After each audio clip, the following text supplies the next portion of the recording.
Selamat pagi teman-teman. Kami dari kelompok Siaran Alpha akan mempresentasikan tentang bagian unit OS 6.2 yang bertemakan Windows Input Output System Component. Lalu ini kita di seksi ini kita akan ngebahas tentang I/O System Component, terus ada fungsi dari I/O Manager, terus control flow for an I/O operation, terus ada plug and play dan power manager juga, terus kita ada driver variety, lalu ada Windows driver model atau kita sebutnya ntar WDM klasifikasinya. Ini jadi sistem I/O sistem desain itu memiliki beberapa tujuan. Yang pertama itu agar sistem I/O dapat berjalan dengan baik, input output dapat berjalan dengan cepat di single atau multiprocessor system. Lalu ada kedua itu perlindungan terhadap resource yang bisa di share. Lalu yang ketiga itu kita menemukan persyaratan yang dibutuhkan untuk setiap subsistem. Lalu menyediakan common service untuk device driver. Salah satu contohnya itu mempermudah device driver development. Lalu ada juga mengizinkan driver untuk menggunakan bahasa level tinggi. Lalu ada yang fungsi yang kelima, tujuan yang kelima itu dynamic removal atau additional device driver. Jadi maksudnya bisa dikeluarkan atau menambahkan device driver.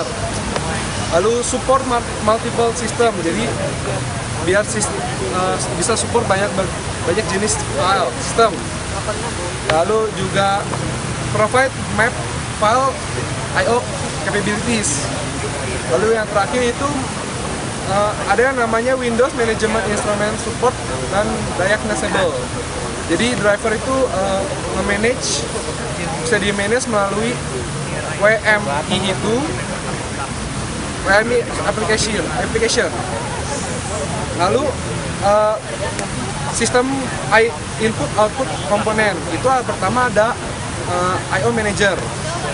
I/O Manager itu menyambungkan aplikasi dan sistem komponen kepada physical device, virtual dan logical. Lalu define itu jadi jadi kayak menyediakan infrastruktur yang mensupport device driver itu. Itu yang I/O Manager. Lalu ada juga device driver yang menyediakan I/O interface yang cocok bagi device itu. I/O Manager itu dia adalah framework for delivery of I/O request package. Jadi dia tuh merupakan kerangka untuk adanya perjalanan input output request. Lalu itu akan kita input output request package itu kita sebut dengan ERP. Jadi ERP control itu mengontrol semua kegiatan input dan output, kecuali untuk input output yang sangat cepat itu nggak pakai ERP. Lalu ada I/O Manager ini itu membuat ERP untuk setiap I/O operation. Lalu dia juga memberikan ERP kepada driver. Lalu dia juga membuang ERP jika I/O sudah selesai. Nah, tugas drivernya itu pertama adalah menerima ERP. Lalu dia melakukan eksekusi ERP tersebut. Lalu yang terakhir dia juga mengembalikan ERP setelah selesai. Lalu ada yang namanya supply common code for different driver. Jadi membuat driver itu dapat bekerja lebih simpel. Lalu I/O Manager itu juga mengizinkan driver untuk memanggil driver yang lain. Lalu manage buffer for I/O request. Dia mengatur buffer saat I/O request. Lalu provide timeout support for driver. Dia menyediakan timeout saat melakukan para driver. Lalu record installable file system errors. Jadi jadi dia mencatat sistem yang sudah penuh. Lalu dia juga menyediakan I/O yang fleksibel untuk dalam service sistemnya. Lalu fungsi I/O ini ada yang namanya asynchronous I/O. Dia may improve performance. Jadi dia mungkin dapat meningkatkan performance. Lalu ada yang namanya, tapi dia must specify file flag underscore overflap on create file. Jadi untuk create file harus ada spesifikasinya. Lalu programmer tuh sangat berresponsible, jadi sangat harus bertanggung jawab saat sinkronasi I/O request. Lalu ada yang namanya status pending atau can be test. Jadi dalam asinkronisasi ini status pending itu dapat dites. Berikutnya akan dijelaskan oleh KH. Selanjutnya advanced input output function. Itu ada fast I/O. Fast I/O itu bypass, caranya dengan bypass generasi di IRP. Terus langsung menuju driver system file atau change manager untuk menyelesaikan proses input output. Kemudian ada map file input output dan file changing. Itu tersedia melalui Windows API, lalu digunakan oleh OS untuk file changing dan aplikasi gambar. Kemudian juga digunakan oleh sistem file untuk melakukan melalui change manager dan menambah performa. Kemudian ada scatter dan getter input output. Itu ada Windows API juga. Terus ada read write tipe buffer dengan sekali panggilan. Kemudian file harus dibuka dengan non-charge asinkronisasi itu dengan catatan buffer harus selaras.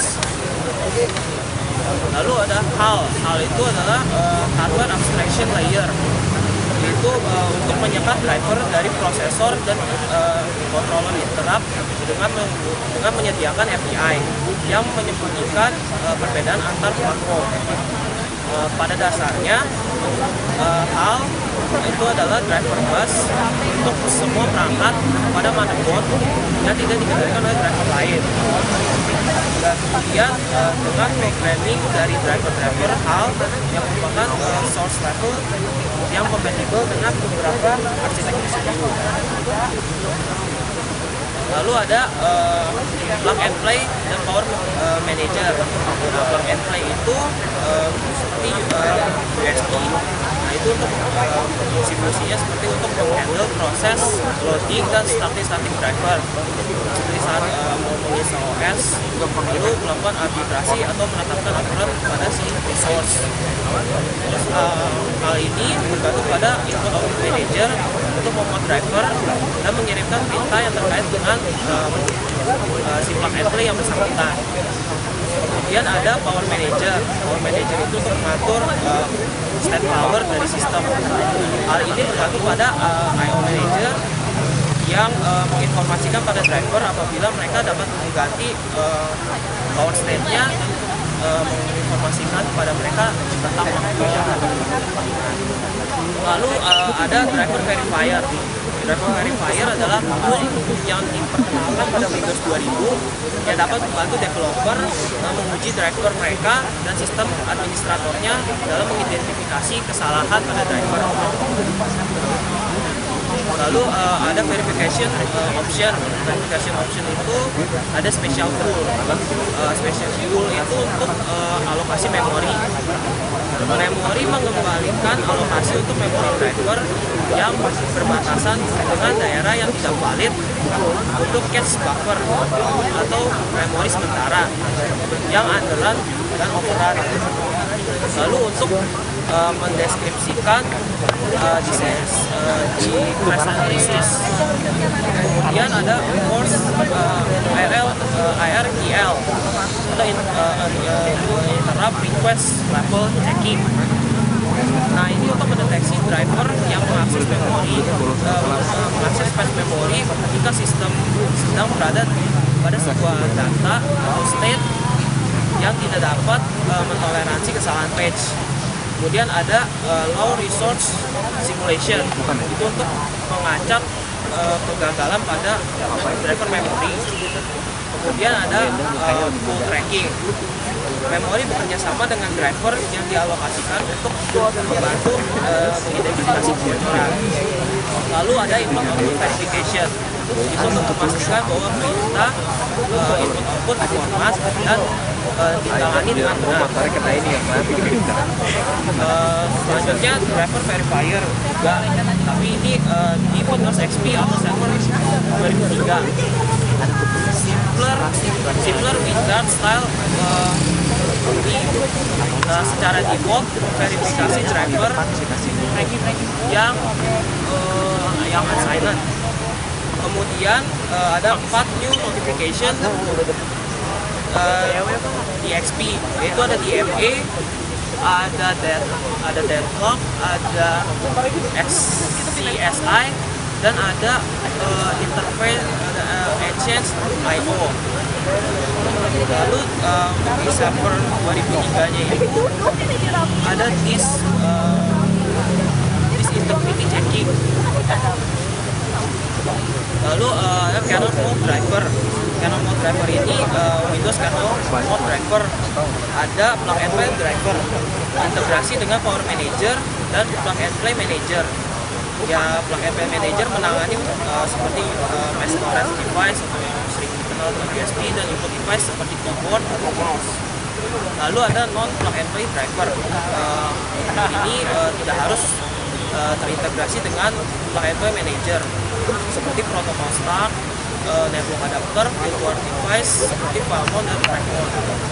Lalu file system driver menerima permintaan input output ke file dan memenuhi permintaan dengan menerbitkan sendiri permintaan di explicit untuk mass storage atau network device driver. Nah, ini berinteraksi erat dengan MM dan data manager. Nah, selanjutnya ada user mode driver. User mode driver itu ada VDD atau virtual device driver. Fungsinya itu dia meniru aplikasi 16 bit dari si MS-DOS. Nah, ada user mode-nya itu tidak mengakses driver secara langsung dan harus melalui kernel yang asli milik si device driver. Lalu mereka menjebak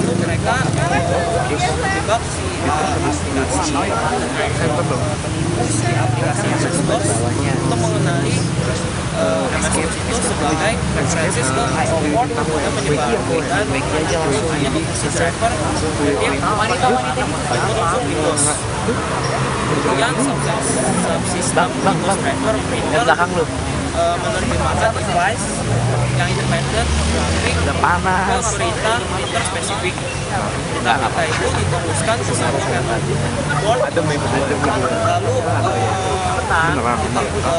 boardnya itu seperti si driver atau parallel.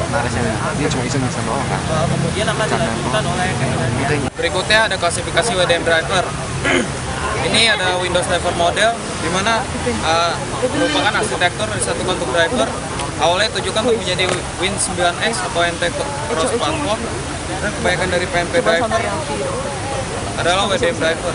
Ada 3 tipe WDM driver, yaitu bus driver yang mengelola juga classical bus seperti PCMCIA. Lalu ada function driver yang mengelola jenis tertentu dari device. Bus driver kasih perangkat ke function driver melalui PNP manager atau plug and play manager. Lalu ada filter driver yang di bawah function driver yang merubah dana device ke perangkat lain. Lalu jadi WDM driver tuh nggak ada yang mengenali semua aspek dari perangkat tertentu. Jadi ada bus driver, di atasnya ada function driver, dan di atasnya lagi ada filter driver. Lalu berikutnya ada klasifikasi dari driver class port atau mini port. Nah, hardware support dibagi berdasarkan beberapa modul yang berbeda. Microsoft biasanya menyediakan driver untuk level yang tertinggi dari abstraksi.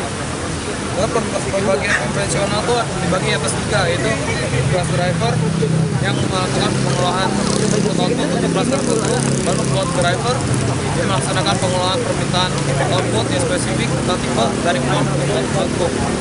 Lalu miniport yang memutakan secara umum permintaannya input dan output. Lalu berikutnya ada miniport driver, sebenarnya itu mengimport fungsi yang disediakan oleh port driver. Nah, ini pembagian dari Windows Input Output System Interface itu terdiri dari CD-ROM yang masuk ke CD-ROM class driver, lalu masuk ke tab class driver, masuk ke port driver, lalu ke miniport driver.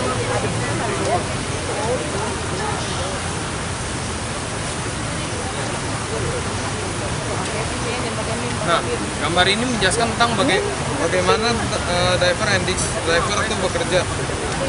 Dari pertama, system driver tuh ngasih permintaan ke IO manager, lalu ditransfer ke disk driver. Nah, dari disk driver itu kemudian dibagi-bagi menjadi beberapa disk, disk 1, disk 2, disk 3. Nah, setelah itu habis dibagi dia balik lagi ke system driver melalui IO manager. Nah, kemudian diproses, nah, kemudian dikirim kembali lagi ke disk driver untuk transfer data.